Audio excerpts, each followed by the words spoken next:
Bandara Sultan Taha Saifuddin Jambi siap 100% untuk bisa menyambut penyelenggaraan musim haji. Provokator pengerusakan kantor Gubernur Jambi ditahan pihak kepolisian.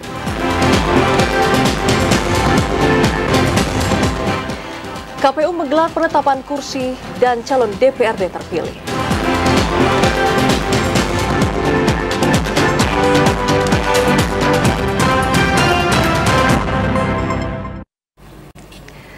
Selamat sore pemirsa, hari ini Rabu 29 Mei 2024. Jambi hari ini hadir kembali menyapa Anda dengan beragam informasi aktual dari Provinsi Jambi. Ya, selain 3 topik utama tadi, tim redaksi kami juga telah menyiapkan sejumlah informasi penting dan menarik lainnya untuk Anda. Bersama saya Chandrika Divani. Dan saya Vidya Francisca, inilah Jambi hari ini selengkapnya. Kita ke segmen info haji, saudara. Bandara Sultan Taha Saifuddin Jambi mengklaim bahwa mereka sudah siap 100% untuk bisa menyambut penyelenggara musim haji 1445 Hijriah. Jemaah calon haji asal Provinsi Jambi nantinya akan mulai diberangkatkan pada tanggal 3 Juni 2024. Jelang keberangkatan perdana jemaah calon haji Provinsi Jambi pada tanggal 3 Juni 2024, Eksekutif General Manager Bandara Sultan Taha Jambi Siswanto menjamin Bandara Sultan Taha Jambi sudah siap untuk menyambut para jemaah pada penyelenggaraan musim haji 1445 Hijriah. Kesiapan bandara bahkan diklaim telah siap 100% berdasarkan tahapan asesmen yang telah dilakukan sejak 3 bulan yang lalu sebelum dimulainya jadwal keberangkatan baik terkait tempat maupun fasilitas layanan. Kesiapan Bandara Sultan Taha Saifuddin Jambi untuk bisa menjadi bagian dari embarkasi haji antara Provinsi Jambi dapat tercapai berkat kerjasama positif seluruh pemangku kepentingan, terutama dari pemerintah daerah serta para pihak penyelenggara. Siswanto berharap melalui persiapan yang telah dilakukan, penyelenggaraan musim haji di tahun 2024 dapat berjalan dengan baik dan lancar, sehingga dapat memberikan pelayanan haji yang optimal bagi seluruh jemaah. Berdasarkan hasil kesepakatan pemerintah Provinsi Jambi dan Kanwil Kemenak, armada dari Lion Group menjadi maskapai penerbangan yang mengantarkan jemaah menuju embarkasi Batam untuk selanjutnya diterbangkan ke Tanah Suci. Nah, kaitan persiapan udah beberapa asesmen diakses sebelumnya dari fasilitas, dari kita rapat stakeholder terkait kan, pemerintah daerah ya, dan seterusnya, dan itulah yang memang 3 bulan sebelumnya kami sudah melakukan itu. Jadi insya Allah nanti tanggal 3 kita sudah bisa melaksanakan haji ini, semoga lancar, tidak ada gangguan apapun. Artinya persiapan sudah 100% kan? Sangat 100%, 1000% bahkan. Okay. Jemaah calon haji perdana Provinsi Jambi akan mulai masuk ke pemondokan di embarkasi Haji Antara pada tanggal 2 Juni 2024 untuk bisa menyelesaikan pelayanan satu pintu sebelum keesokan harinya diberangkatkan. Rediarta TVRI Jambi melaporkan. Ya, saudara, pemerintah Provinsi Jambi menjamin petugas haji daerah hasil seleksi tahun 2024 siap untuk melayani para jemaah. Pada tahun ini, pemerintah Provinsi Jambi mengirim 16 petugas haji daerah. Menjelang pelaksanaan Haji 1445 Hijriah yang akan dimulai pada tanggal 2 Juni mendatang, ditandai dengan masuknya jemaah calon haji ke pemondokan pada embarkasi haji antara Provinsi Jambi untuk bisa menyelesaikan tahapan pelayanan satu pintu. Pemerintah Provinsi Jambi menjamin PHD hasil seleksi tahun 2024 siap memberikan pelayanan yang baik bagi jemaah untuk bisa mendukung suksesnya penyelenggaraan ibadah haji. Kepala Biro Kesejahteraan Rakyat Setda Provinsi Jambi Sulaiman mengatakan, pada tahun ini pemerintah Provinsi Jambi mengirimkan 16 orang petugas haji daerah. Dari jumlah tersebut, 5 orang merupakan PHD dari provinsi, sementara untuk 11 orang lainnya merupakan PHD dari sejumlah daerah. Dari 5 orang PHD yang dikirimkan, 1 orang merupakan tenaga medis yang disiapkan untuk bisa memaksimalkan layanan kesehatan bagi jemaah yang membutuhkan. Sementara untuk petugas haji yang disiapkan oleh pemerintah pusat berjumlah 23 orang. 7 orang merupakan ketua kloter, 8 orang pembimbing ibadah, dan juga 8 orang petugas medis. Untuk total VHD itu sebanyak 16 orang, terdiri dari 11 dari kabupaten kota dan 5 orang dari TPHD yang berasal dari Provinsi Jambi.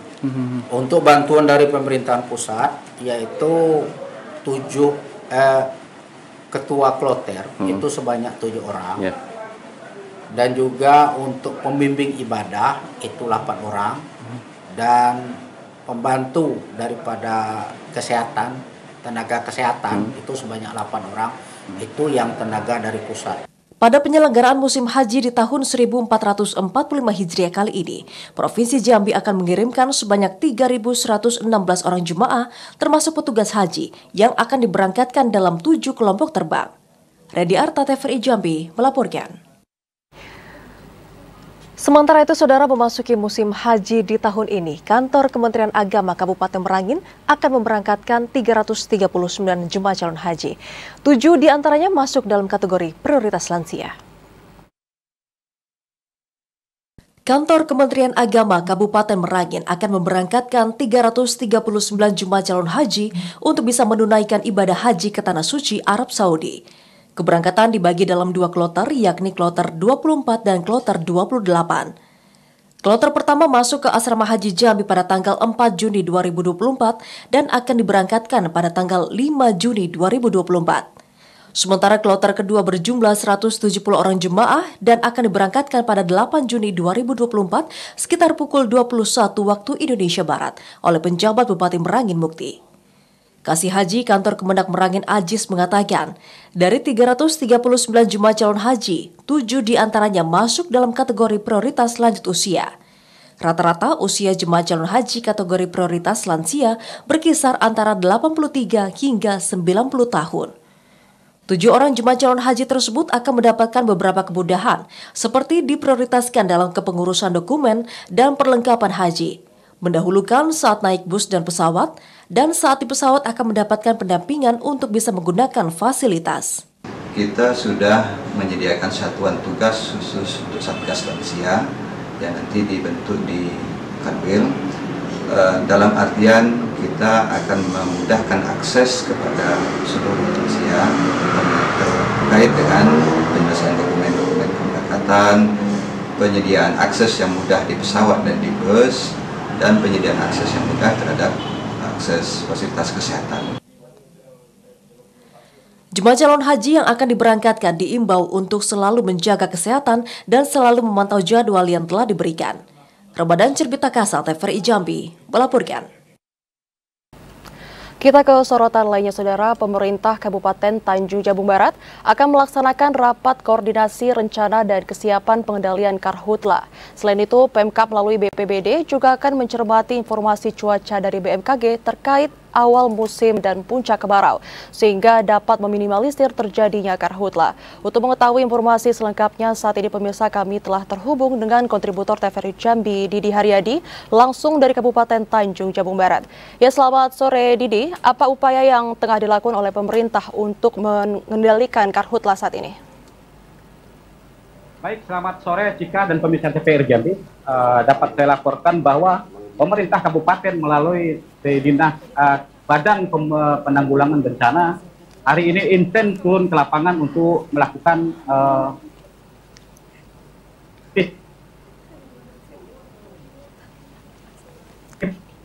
Ya, Didi.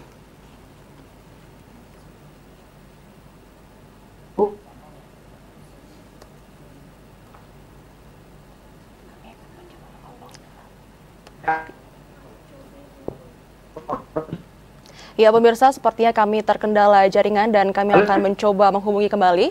Kita ke informasi lainnya, saudara. Relokasi warga di kawasan Orangkayo Hitam, Kabupaten Batanghari akan kembali berlanjut. Kemudian Pemkab Batanghari telah mengajukan berkas untuk pembangunan unit rumah relokasi kepada pihak Balai Pelaksana Penyediaan Perumahan Sumatera 4 Provinsi Jambi. Upaya relokasi warga Orangkayo Hitam di kawasan Kumuh, Kecamatan Muaro Bulian, Kabupaten Batanghari akan kembali dilakukan pemerintah daerah. Pengajuan berkas terhadap kebutuhan unit rumah relokasi pun telah disampaikan Pemkab kepada pihak Balai Pelaksana Penyediaan Perumahan atau BP2P Sumatera 4 Provinsi Jambi. Saat ini pemerintah daerah masih menunggu realisasi atau persetujuan dari pengajuan tersebut. Kepala Dinas Perumahan dan Pemukiman Batanghari Abdul Somad mengatakan jumlah usulan pembangunan rumah relokasi sendiri mencapai 42 unit. Sementara untuk titik lokasi pembangunan sendiri telah ditentukan sesuai data sebelumnya, yakni di kilometer 6 Kelurahan Rengas Condong, Muaro Bulian. Provinsi. Dan alhamdulillah di tahun 2021 kemarin itu sudah dibangun sebanyak 30 unit rumah. Nah, tentunya yang menjadi PR sisa dari 72 ini kan berarti tinggal 42 unit.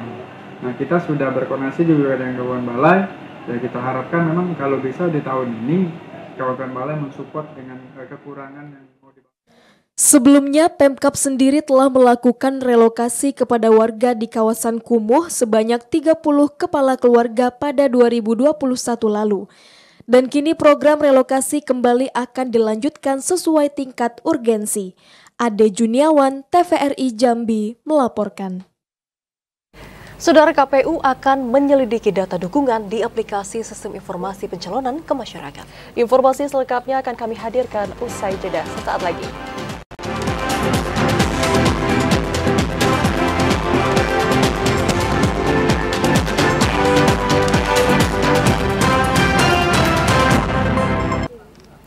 Anda kembali bergabung bersama kami dalam segmen Menuju Pilkada 2024. Saudara, 204 anggota panitia pemungutan suara telah dilantik oleh KPU Kota Jambi. Anggota PPS yang baru dilantik diminta netral dan profesional dalam menjalankan tugas pada Pilkada 2024. KPU Kota Jambi telah melantik 204 anggota panitia pemungutan suara untuk pemilihan gubernur dan wakil gubernur, wali kota dan wakil wali kota Jambi tahun 2024. PJ Wali Kota Jambi Sri Purwaningsi meminta anggota PPS yang baru dilantik untuk dapat menjalankan tugasnya dengan baik. Netralitas dan profesionalitas perlu dijunjung untuk bisa menjaga integritas Pilkada serentak 2024 agar dapat berjalan sesuai dengan asas langsung, umum, bebas, rahasia, jujur, dan adil.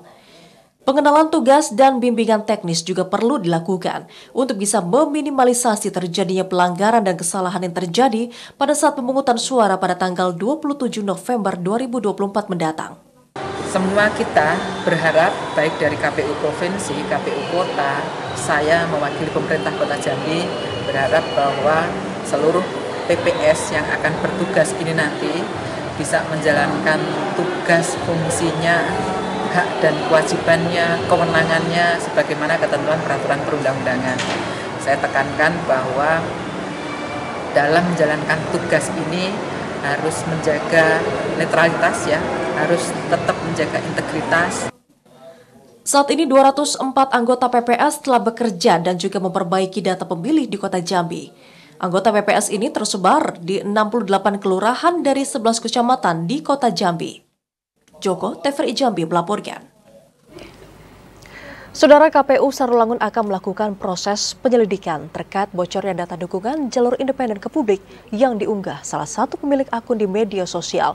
Dan pada saat ini, tim verifikator KPU Sarolangun masih melakukan proses verifikasi administrasi untuk jalur perseorangan Muhammad Madel dan juga Nur Muhammad Agus. Proses verifikasi administrasi Bacabub dan Bacawabub jalur perseorangan Muhammad Madel dan Nur Muhammad Agus saat ini masih terus dilakukan tim verifikator KPU Sarolangun hingga batas akhir tanggal 29 Mei 2024 pukul 23:59 waktu Indonesia Barat malam ini. Meski proses vermin masih dilakukan, namun salah seorang masyarakat melalui akun media sosialnya memberikan pernyataan membantah dan tidak pernah memberikan KTP maupun membuat surat dukungan kepada calon independen. Menyikapi hal itu, Ketua KPU Sarolangun Ahmad Mujadid mengatakan, surat dukungan masyarakat yang diunggah melalui silon tidak dapat diakses oleh masyarakat secara luas dan merupakan kewenangan dari operator silon. Pihaknya akan melakukan proses penyelidikan terkait bocornya dukungan tersebut ke masyarakat. Nah, kalau sementara kita belum dapat kabar, belum dapat angka pasti benar-benar melakukan dukungan atau belum. Ya terkait ASN ataupun TNI Polri ya otomatis ini TNS. Nanti ketika kita verifikasi, kalau untuk sementara silon nggak bisa diakses. Yang bisa akses silon itu ya operator perseorangan ataupun operator dari kabupaten. Sebelumnya, user Adnan di akun media sosialnya menulis, tim sukses calon independen agar meminta izin dalam mengambil fotokopi KTP dukungan untuk Bacabub jalur independen. Edi Kusnadi, TVRI Jambi melaporkan.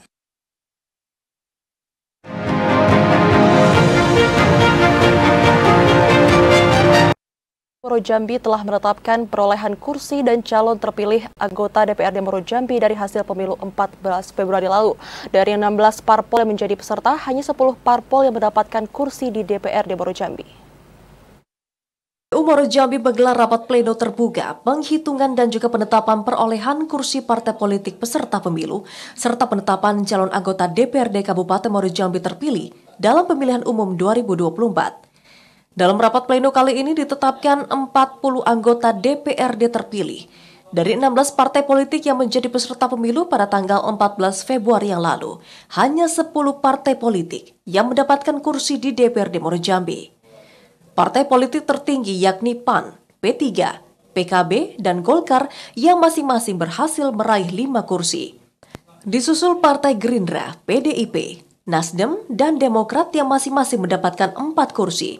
Kemudian PKS dan Perindo masing-masing memperoleh 2 kursi pada pemilu serentak 2024 yang telah terlaksana. Sementara untuk 6 partai politik lainnya tidak memperoleh kursi di DPRD Moro Jambi. Putusan MK itu terkait dismisal itu kita sudah boleh menetapkan perolehan kursi dan calon terpilih. Hari ini kita lakukan rapat terbuka penetapan hasil dan perolehan kursi masing-masing dapil dan tiap partai politik. Di Moro Jambi ada penambahan 40 kursi dari 35 kursi sebelumnya. Tahun periode ini itu 40 kursi. Al-Mutakin mengatakan rapat penetapan kali ini menandai telah selesainya proses tahapan pemilu. Al-Mutakin mengapresiasi seluruh pihak yang telah mendukung dalam menyukseskan pelaksanaan pesta demokrasi secara serentak yang telah digelar di tanggal 14 Februari 2024. Azam Afnan, TVRI Jambi, melaporkan. Sementara itu, Saudara, KPU Sarolangun telah menetapkan 30 calon anggota DPRD Sarolangun terpilih dalam pemilu 2024. Penetapan calon terpilih ini digelar dalam rapat pleno terbuka. KPU Sarolangun menggelar rapat pleno terbuka perhitungan dan penetapan perolehan kursi partai politik, serta penetapan calon anggota DPRD Sarolangun terpilih periode 2024 sampai dengan 2029. Ketua KPU Sarolangun Ahmad Mujadid mengatakan pihaknya baru dapat melaksanakan penetapan perolehan kursi partai politik dan penetapan calon terpilih setelah adanya putusan Mahkamah Konstitusi. Dalam putusan itu, Mahkamah Konstitusi menyatakan sengketa atau permohonan pada 21 Mei 2024 telah diputuskan dismisal, yang berisi gugatan dinyatakan tidak diterima atau tidak berdasar. Berdasarkan putusan dismisal, MK menyurati KPU RI, selanjutnya KPU RI menyurati KPU Provinsi Jambi dan Kabupaten Kota untuk menetapkan 30 calon anggota DPRD terpilih. Ya, kita bukan dengan sengaja dengan lamanya kita menetapkan hasil pemilu ini karena kemarin terakhir itu putusan MK dismisal di tanggal 21/22. Sebelumnya kita lanjut ke sidang Mahkamah Konstitusi itu terkait perselisihan hasil pemilihan umum. Artinya secara finishing kita sudah selesai. Alhamdulillah tahapan legislatif semuanya sudah berakhir. Karena kalau untuk di Kabupaten Kota itu hanya menetapkan DPRD Kabupaten Kota. KPU Sarolangun akan menyerahkan SK penetapan perolehan kursi calon anggota DPRD Sarolangun kepada kepala daerah untuk diteruskan ke Kementerian Dalam Negeri. Pelantikan calon anggota DPRD terpilih dijadwalkan pada 29 Agustus 2024. Edi Kusnadi, TVRI Jambi melaporkan. Majelis Hakim memvonis 6 orang terdakwa dalam kasus RAPBD Provinsi Jambi. Informasi selengkapnya Saudara kami hadirkan di segmen editorial sesaat lagi.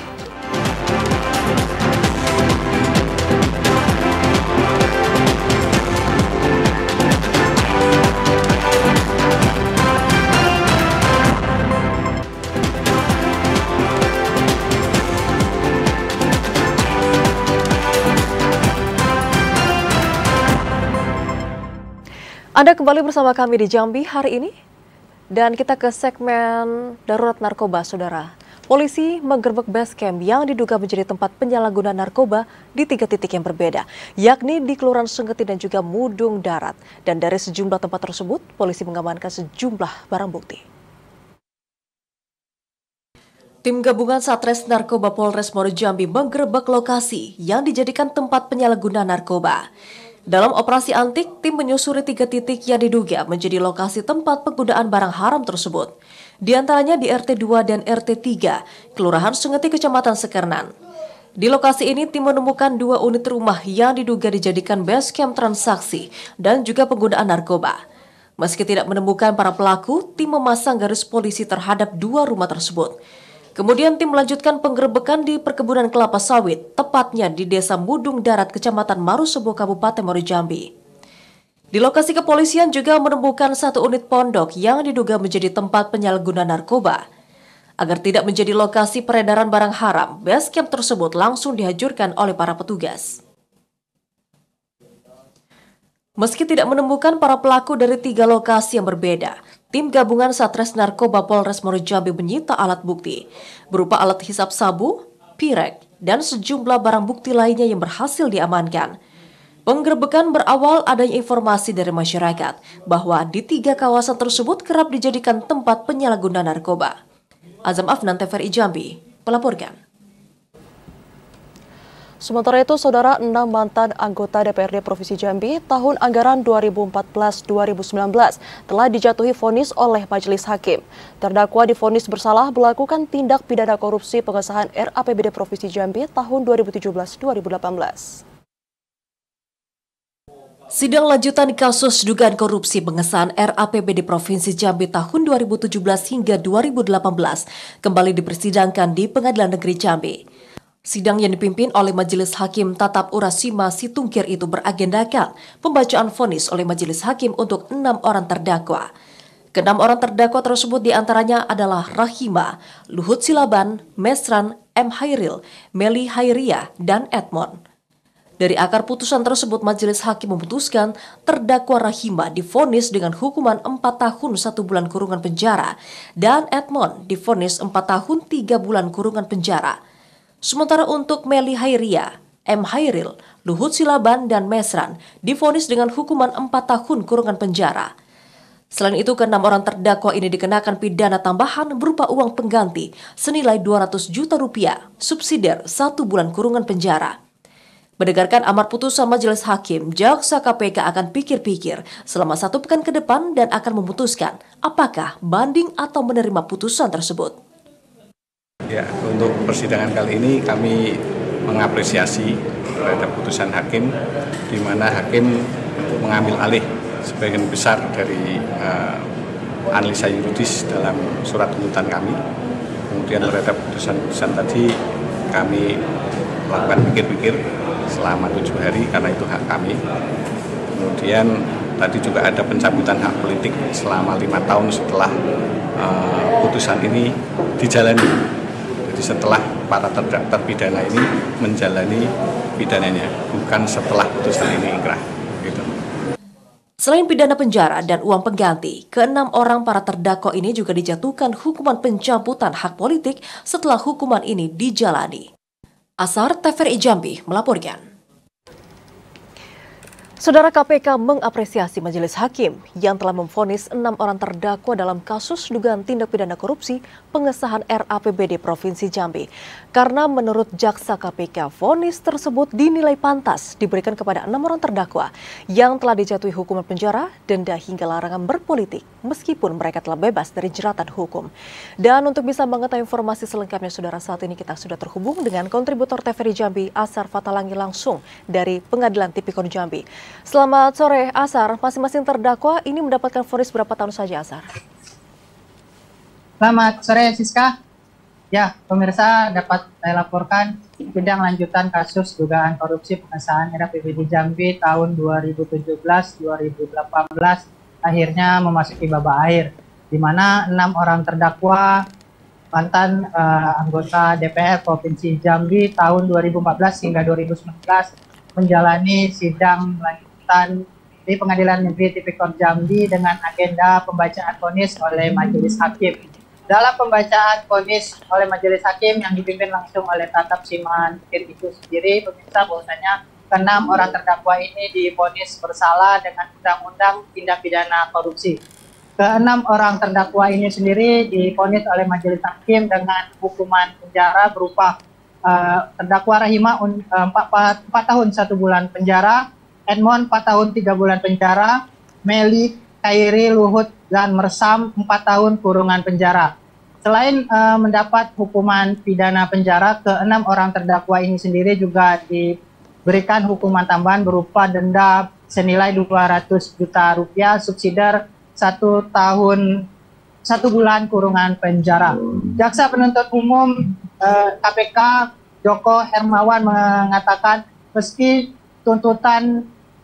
vonis yang diberikan oleh majelis hakim lebih rendah dari tuntutan yang diberikan oleh para terdakwa oleh para jaksa penuntut umum KPK, namun jaksa penuntut umum mengapresiasi dan memberikan rasa hormat kepada majelis hakim yang telah menjatuhi hukuman kepada 6 orang terdakwa itu sendiri. Di mana pada tuntutan jaksa penuntut umum KPK itu sendiri ke 6 orang terdakwa mendapatkan tuntutan berupa Rahima 4 tahun 5 bulan kurungan penjara, Meli 3 tahun 10 bulan penjara, Edmond 4 tahun 10 bulan penjara, dan Mersam, Khairil, dan Luhut 4 tahun 3 bulan kurungan penjara.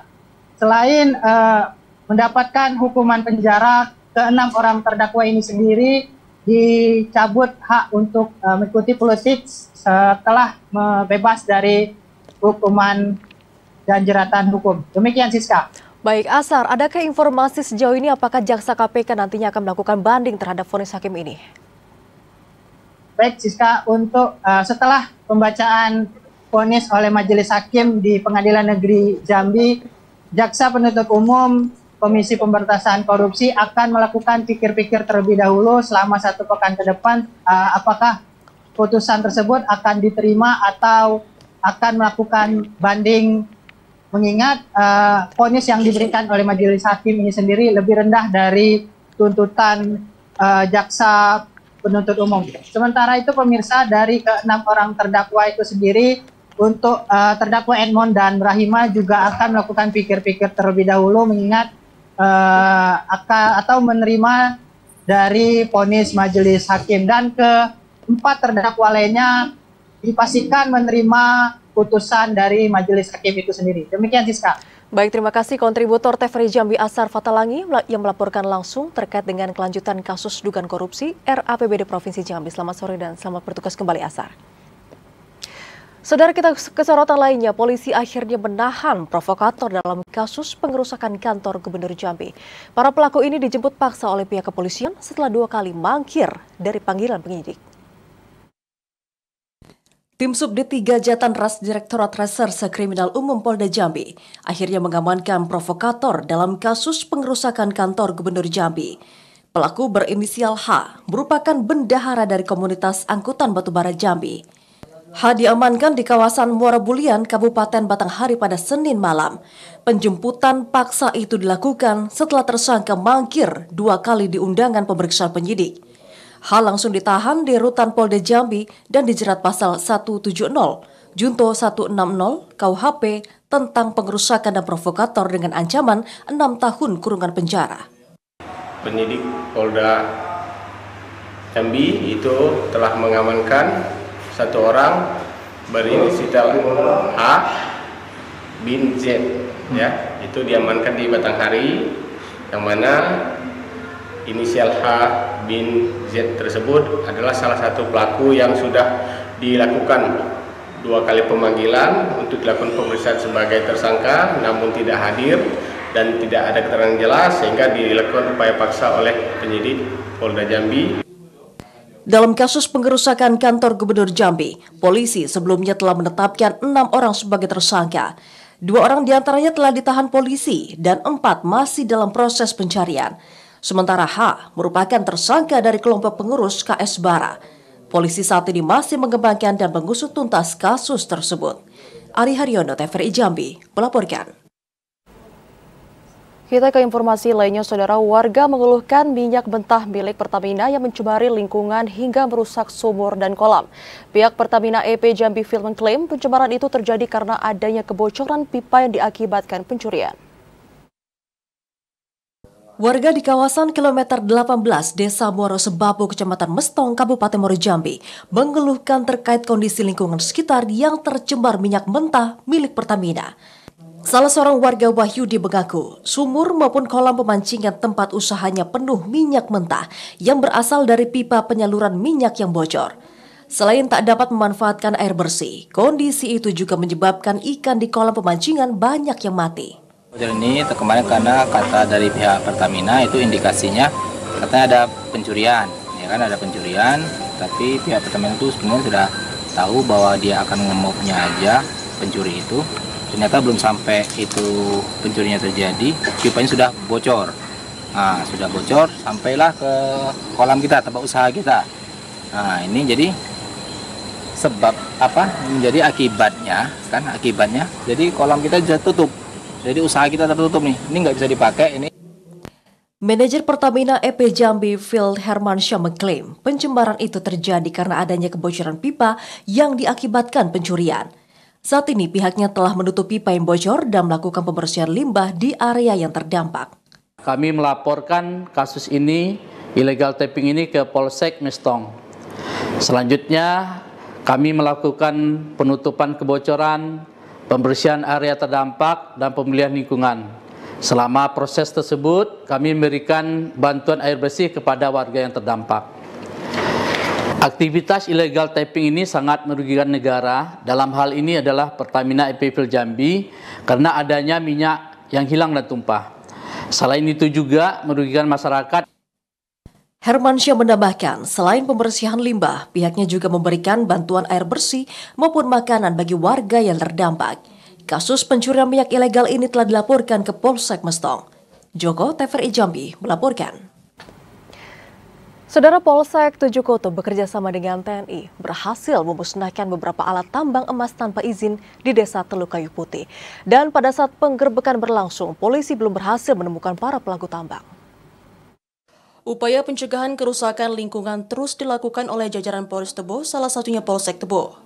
Bekerjasama dengan ini, petugas Polsek Tujuh Koto berhasil memusnahkan beberapa alat tambang yang sudah ditinggal pemiliknya di wilayah Desa Teluk Kayu Putih, Kecamatan Tujuh Koto dengan cara dibakar. Sebelumnya, petugas kepolisian bekerjasama dengan TNI dan Satpol PP berhasil memusnahkan belasan rakit di Dusun Margodadi, Desa Teluk Singkawan, Kecamatan Sumai. Kapolres Tebo AKBP Iwayan Arta Aryawan menegaskan, pihaknya akan terus melakukan penindakan untuk pencegahan kerusakan lingkungan di wilayah Kabupaten Tebo. Melaksanakan aktivitas tersebut nihil pada saat itu. Namun kami sudah mendapatkan informasi terkait dengan identitas, jadi saat ini sedang melakukan proses terkait dengan penyidikan lebih lanjut.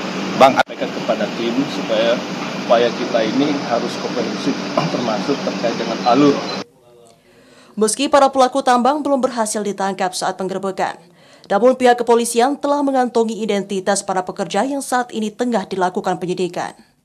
Intizam, TVRI Jambi melaporkan. Ya saudara, pemerintah Kabupaten Tanjung Jabung Barat akan melaksanakan rapat koordinasi rencana dan kesiapan pengendalian karhutla. Selain itu, Pemkab melalui BPBD juga akan mencermati informasi cuaca dari BMKG terkait awal musim dan puncak kemarau, sehingga dapat meminimalisir terjadinya karhutla. Dan untuk mengetahui informasi selengkapnya pemirsa, saat ini kami telah terhubung dengan kontributor TVRI Jambi, Didi Haryadi, langsung dari Kabupaten Tanjung Jabung Barat. Ya, selamat sore Didi, apa upaya yang tengah dilakukan oleh pemerintah dalam penanggulangan karhutla? Ya, selamat sore Cika dan pemirsa TVRI Jambi. Dapat saya laporkan bahwa pemerintah Kabupaten Tanjung Jabung Barat hari ini telah melakukan kesiapsiagaan dalam penanggulangan karhutla. Pemerintah Kabupaten melalui BPBD telah mengkoordinasi kepada pemerintah Provinsi Jambi serta kepada di instansi terkait seperti TNI Polri serta seperti lainnya untuk pengamanan ini. Selain itu, pemerintah juga telah berkoordinasi kepada beberapa perusahaan untuk ikut terlibat aktif dalam penanganan karhutla ini itu sendiri. Demikian, Ika. Ya, Didi, saat ini di mana saja wilayah kerawanan karhutla di Tanjung Jabung Barat? Untuk kerawanan terjadi di beberapa kecamatan seperti Kecamatan Betara, Kecamatan Muara Papalik, Renah Mendalu, Tebing Tinggi, serta Senyerang. Untuk itu, pemerintah kabupaten lebih aktif melaksanakan sosialisasi kepada masyarakat, khususnya kepada petani, untuk tidak melakukan pembakaran dengan cara membakar. Dan kepada perusahaan-perusahaan yang berada di Tanjung Jabung Barat juga dipinta aktif untuk terlibat lebih jauh dalam penanganan karhutla ini. Ya, Didi, bagaimana imbauan dari pemerintah Tanjung Jabung Barat kepada masyarakat dalam menanggulangi karhutla ini? Kepada masyarakat untuk tetap mewaspadai, khususnya begitu juga kepada para penghobi mancing untuk berhati-hati dalam melakukan aktivitasnya, karena tidak nutup kemungkinan terkadang para pemancing membuang puntung rokok secara serampangan dan bisa menimbulkan api yang bisa membakar lahan. Demikian juga. Ya, hingga saat ini pemerintah Kabupaten Tanjung Jabung Barat masih terus melakukan upaya kesiapsiagaan guna mengantisipasi terjadinya karhutla. Terima kasih Didi atas laporan Anda dan selamat bertugas kembali. Selamat sore. Kita ke informasi lainnya, Saudara. Harga ayam potong di Pasar Tanjung Bajure, Kota Sungai Penuh naik. Kenaikan harga bahan pokok disebabkan karena kurangnya daya beli masyarakat. Harga ayam potong di Pasar Tanjung Bajure, Kota Sungai Penuh saat ini mengalami kenaikan. Saat ini harga ayam potong naik menjadi Rp45.000 per kilogram dari harga sebelumnya yang hanya Rp35.000 per kilogram. Salah seorang pedagang, Marzuki, mengatakan kenaikan harga ayam potong yang telah terjadi pasca Hari Raya Idul Fitri ini menyebabkan minimnya daya beli masyarakat. Sebelum mengalami kenaikan, dirinya dapat menjual hingga 300 kg ayam potong dalam satu harinya. Namun pada saat ini hanya 150 hingga 200 ekor per hari. Lantaran mahal dah. Sekarang udah 45, 43 penjualan. Biasa 35 penjualan. Sekarang mana pembeli yang sepi juga, ada. Sehari itu berapa kilo habis ayam, Mbak? Tergantung dia raminya juga, paling 200 kilo, 250, udah tentu juga ada, kalau ada pesanan sampai 300. Marzuki berharap adanya perhatian pihak terkait untuk bisa menjaga ketersediaan dan juga stabilitas harga ayam potong agar daya beli masyarakat dapat kembali stabil. Fahlan, TVRI Jambi, melaporkan. Sementara harga sejumlah komoditas pangan di Kabupaten Batanghari, Saudara, jelang Idul Adha ini mengalami peningkatan. Kenaikan harga pangan ini disebabkan kurangnya pasokan akibat dari faktor cuaca. Harga sejumlah komoditi pangan di pasar tradisional Batanghari berangsur naik. Kenaikan harga terjadi pada komoditi cabai merah keriting yang dijual di harga Rp60.000 per kilogram. Bawang merah berkisar Rp50.000 per kilogram dari harga sebelumnya hanya Rp30.000 per kilogram. Petugas enumerator Dinas Pangan Pertanian dan Perikanan Batanghari, Tommy Rivaldi, mengatakan kenaikan harga pangan ini disebabkan kurangnya pasokan yang terganggu akibat faktor cuaca. Kalau dari sisi harga, misalnya dari cabai itu dalam 3 hari ini saja, dari hari Minggu, Senin, Selasa, Rabu ini sudah mengalami kenaikan setiap harinya. Yang dari cabai dari hari Minggu itu harganya Rp40.000 per kilo, di Senin naik jadi Rp45.000 per kilo, di hari Selasa naik lagi menjadi 48, dan hari ini yang mengalami kenaikan yang sangat signifikan yaitu mencapai Rp60.000. Meski mengalami kenaikan harga, namun pasokan pangan dipastikan aman dan mencukupi. Adi Juniawan, TVRI Jambi melaporkan. Saudara, Bujang Gadis Provinsi Jambi diminta untuk turut mempromosikan pariwisata dan juga kebudayaan Jambi. Informasi selengkapnya akan kami hadirkan usai jeda dalam segmen advertorial sesaat lagi.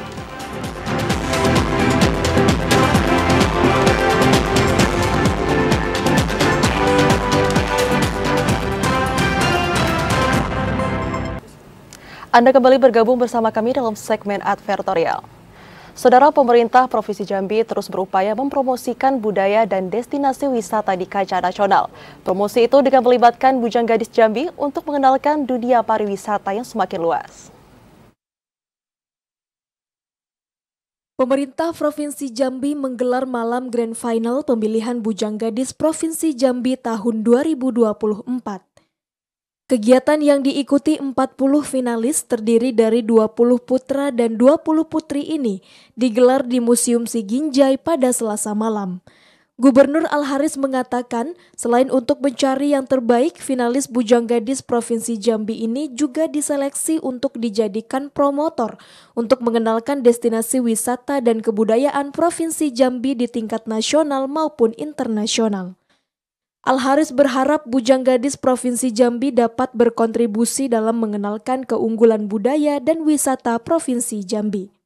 Gadis Jambi 2024, di mana tahun ini alhamdulillah panitia membuka peluang juga untuk dari warga umum ya, dari masyarakat umum, tidak hanya dari kabupaten kota, tapi juga boleh dari warga masyarakat umum di Jambi ini. Tadi juga luar biasa semangat mereka, dan kita doakan semakin hari semakin baik kualitasnya. Paling tidak dia mampu untuk memberikan promosi daerah Jambi ke dunia luar. Kepala Dinas Kebudayaan dan Pariwisata Provinsi Jambi, Imron Rosadi, mengatakan pihaknya akan terus memberikan pemahaman kebudayaan dan pariwisata Provinsi Jambi. Promosi budaya dan wisata tak hanya menjadi tugas pemerintah daerah, namun juga seluruh elemen masyarakat termasuk Bujang Gadis. Pertama yang kita harapkan dari hasil dari kegiatan ini bahwa semua daerah ataupun institusi yang menyelenggarakan event dapat memanfaatkan Bujang Gadis sebagai ikon untuk kegiatan di masing-masing institusinya atau di masing-masing kabupaten. Ini yang kita harapkan yang pertama. Yang kedua, kita harapkan juga bagi mereka bisa nantinya mempromosikan ataupun membawa nama baik Provinsi Jambi. Finalis Bujang Gadis Provinsi Jambi tahun ini berasal dari setiap kabupaten kota. Joko Adli, TVRI Jambi, melaporkan. Saudara, Pondok Pesantren Ummul Masakin Desa Kampung Pulau Kecamatan Pemayung Kabupaten Batanghari menggelar serangkaian acara Haflah Miladiyah ke-13 dan juga Akhirus Sanah Pondok Pesantren Ummul Masakin. Haflah kali ini dihadiri langsung oleh Wakil Gubernur Jambi Abdullah Sa'di. Kegiatan Haflah Miladiyah ke-13 dan Akhirus Sanah Pondok Pesantren Ummul Masakin ini dipusatkan di lapangan Ponpes. Kegiatan ini diawali dari pembacaan ayat suci Al-Quran dan dilanjutkan dengan pembacaan Nadom Alfiyah dan dimeriahkan dengan banyak penampilan santri dan santriwati, antara lain adalah paduan suara dan hadroh. Kegiatan Haflah Miladiyah ke-13 dan Akhirus Sanah Pondok Pesantren Ummul Masakin menjadi agenda rutin tahunan pondok pesantren tersebut. Pengasuh Pondok Pesantren Ummul Masakin Ustadz Nizo Mudin mengatakan, kegiatan ini merupakan Haflah Miladiyah dan Akhirus Sanah ke-13 wisuda untuk santri dan santriwati pondok pesantren. Ustadz Mizomudin mengajak masyarakat dan para santri bersama-sama membangun dan juga memajukan pondok pesantren Ummul Masakin dalam mencetak generasi-generasi yang mencintai Al-Quran dan berakhlakul karimah. Jadi Ummul Masakin ini berdiri pada tanggal 21 April 2011. Ini dengan niatan kita yaitu untuk membantu sanak saudara kita yang ingin menuntut ilmu, yang kurang biaya, agar mereka bisa belajar di pondok pesantren. Wakil Gubernur Jambi Abdullah Sani mengapresiasi pengasuh Pondok Pesantren Ummul Masakin yang banyak melahirkan generasi muda yang cinta akan Al-Quran. Ilmu agama merupakan ilmu yang paling penting di dunia, karena ilmu mencakup seluruh ilmu pengetahuan. Tentunya dalam pandangan kita sebagai dalam konteks Muslim adalah sumber daya manusia yang berkualitas adalah yang meliputi urusan agama, urusan dunia, dan urusan akhirat. Apapun, pintar, cerdas, sehat, agamis, berbudaya, tapi intinya yang tidak boleh kita abaikan adalah bagaimana mereka beriman, bertakwa, dan berakhlakul karimah. Haflah Miladiyah ke-13 dan Akhirus Sanah Pondok Pesantren Ummul Masakin mendatangkan dai kondang, yaitu Ustadz Anugrah Cahyadi atau yang lebih dikenal dengan Ustadz Ucai. Dalam tausiahnya, Ustadz Ucai mengajak para jemaah untuk meningkatkan keimanan dan ketakwaan kepada Allah Subhanahu wa Ta'ala. Tim redaksi TVRI Jambi melaporkan. PJ Bupati Kerinci Asraf menghadiri manasik haji sekaligus pelepasan keberangkatan jemaah calon haji. Asraf berharap para jemaah calon haji mampu melaksanakan ibadahnya dengan sempurna dan menjadi haji mabrur yang diridai oleh Allah Subhanahu wa Ta'ala. Penjabat Bupati Kerinci Asraf menghadiri manasik haji dan pelepasan keberangkatan jemaah calon haji Kabupaten Kerinci di tahun 2024. Kegiatan berlangsung di Masjid Ar-Raudah, Pondok Pesantren Nurul Haq Sumurup, Kecamatan Air Hangat, Kabupaten Kerinci. Pada tahun 2024 kali ini, Kabupaten Kerinci memberangkatkan 278 orang jemaah calon haji yang terdiri dari 277 orang jemaah reguler dan 1 orang petugas haji daerah.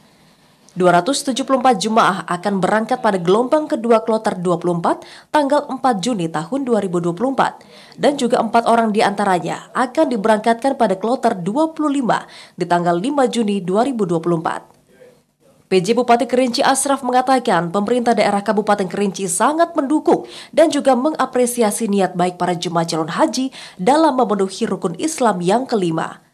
Asraf juga mendoakan agar perjalanan jemaah calon haji dapat berjalan lancar dan sukses serta berujung pada haji yang mabrur. Jadi alhamdulillah kita bisa melaksanakan manasik haji oleh pemerintah Kabupaten Kerinci sekaligus melepas kayu secara resmi pada hari ini oleh pemerintah Kabupaten Kerinci. Artinya apa? Kami juga mau hadir untuk memberikan dukungan kepada kayu jemaah haji. Mudah-mudahan nanti sampai di Mekah kayu doakan, mudah-mudahan Kabupaten Kerinci, kemudian masyarakatnya bisa tenang, pemerintahnya bisa melaksanakan pembangunan dengan sebaik-baiknya. Asraf berpesan kepada jemaah calon haji agar tetap menjaga kesehatan fisik serta mental selama perjalanan ibadah di Tanah Suci. Asraf berharap agar seluruh jemaah haji Kabupaten Kerinci kembali dengan selamat dan juga mampu melaksanakan haji dengan sempurna, serta menjadi haji yang mabrur yang diridhoi oleh Allah Subhanahu wa Ta'ala. Ilwan, TVRI Jambi, melaporkan. Saudara Wakil Bupati Bungo Syafruddin Dwi Aprianto menghadiri pembukaan MTQ ke-9 tingkat Kecamatan Tanah Sepenggal Lintas di tahun 2024 kali ini. Syafruddin juga berharap bahwa MTQ tingkat kecamatan tersebut dapat membumikan Al-Quran di bumi langkah serentak Lambai Seayun. Pemerintah Kabupaten Bungo kembali menggelar MTQ tingkat kecamatan di tahun 2024. Pelaksanaan MTQ kali ini digelar di Dusun M. Bacang Gedang, Kecamatan Tanah Sepenggal Lintas. MTQ ke-9 tingkat Kecamatan Tanah Sepenggal Lintas itu dibuka oleh Wakil Bupati Bungo Syafruddin Dwi Aprianto. Dalam sambutannya, Syafruddin Dwi Aprianto mengapresiasi pelaksanaan MTQ yang digelar di Dusun M. Bacang Gedang. Selain karena antusiasme masyarakat yang membadati arena MTQ, antusiasme juga terlihat di raut wajah para peserta. Syafruddin Dwi Aprianto mengatakan pelaksanaan MTQ tingkat kecamatan merupakan agenda rutin yang digelar pemerintah Kabupaten Bungo setiap tahunnya. Selain untuk bisa meningkatkan pengetahuan dan pemahaman seni baca Al-Quran kepada generasi muda, MTQ tingkat kabupaten juga dilaksanakan untuk bisa mencari bibit-bibit kori dan koriah muda yang akan mewakili Kabupaten Bungo pada perhelatan MTQ tingkat provinsi. Mudah-mudahan kita terus termotivasi untuk membaca, mengkaji maknanya. Yang paling penting adalah menjadikan Quran sebagai pedoman dalam hidup kita sehari-hari. Kemudian kita berharap mudah-mudahan lewat acara ini nanti akan lahir para kori-koria terbaik yang insya Allah akan mewakili kecamatan ini ke tingkat kabupaten. MTQ tingkat kecamatan Tanah Sepenggal Lintas ini diikuti 12 dusun dengan jumlah peserta 325 peserta dan 20 orang official. Selain tilawatil Quran, MTQ kali ini juga memperlombakan 4 cabang lainnya, yakni Sahil Quran, Fahmil Quran, Hafzihin Quran, dan Tartil Quran. Mukrian di TVRI Jambi melaporkan. Saudara, informasi tadi sekaligus menjadi penutup perjumpaan kita pada sore hari ini. Terima kasih atas perhatian dan kebersamaan Anda, dan akhirnya saya Chandrika Divani. Dan saya Vidya Francisca pamit undur diri. Wassalamualaikum warahmatullahi wabarakatuh dan sampai jumpa.